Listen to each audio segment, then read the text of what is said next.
नमस्कार. होमस्टाईल cooking with काव्यामध्ये आपल्या सर्वांचं मनापासून स्वागत आहे. आज आपण बनवणार आहोत आलूचा पराठा, जो की आपण बऱ्याच वेळा रेस्टॉरंटमध्ये खातो किंवा ढाब्यावरती खातो. त्याच पद्धतीची चव आहे. आपण सेम तसाच आलू पराठा बनवणार आहोत. तर चला रेसिपीला सुरुवात करूयात.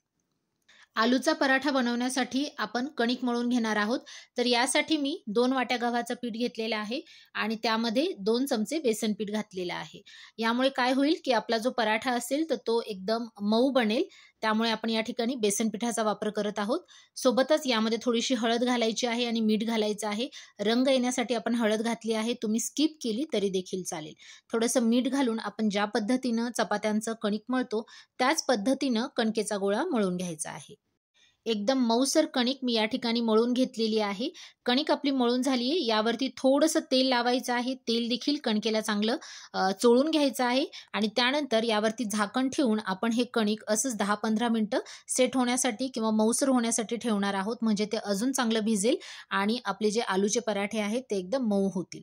आता तोपर्यंत आपण बाकीची तयारी करूयात. तोपर्यंत हे कणिक जे आहे ते चांगलं भिजेल. आता एक बाउल घ्यायचा आहे आणि त्यामध्ये आपण जे बॉईल करून घेतलेले आलू आहेत तर ते किसून घ्यायचे आहेत. तुमच्याकडे मोठी किसणी असेल ती वापरली तरी देखील चालेल. परंतु आलू किसण्यापूर्वी ते एकदम थंड झालेले हवेत. म्हणजे काय करायचे की आलूचा पराठा बनवण्यासाठी बटाटे आधी उकडून ठेवायचे. त्याच्यानंतर ते चांगले थंड करायचे आणि त्यानंतर ते किसायचे. बटाटे थंड करून वापरल्यामुळे आलू पराठाचं जे स्टफिंग आहे तर ते चिकट बनत नाही. आलू पराठा लाटण्यासाठी सोपा जातो. आता बाकीचे जे ड्राय मसाले आहेत ते आपण यामध्ये घालून घेणार आहोत. 1 चमचा धने-जिरे पूड घालायची आहे. यानंतर 1 छोटा चमचा गरम मसाला घातलेला आहे. तुम्ही कोणत्याही ब्रँडचा गरम मसाला या ठिकाणी वापरू शकता.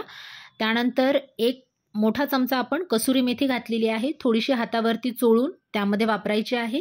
यानंतर आवडीप्रमाणे कमी जास्त प्रमाणामध्ये लाल तिखट वापरायचं आहे.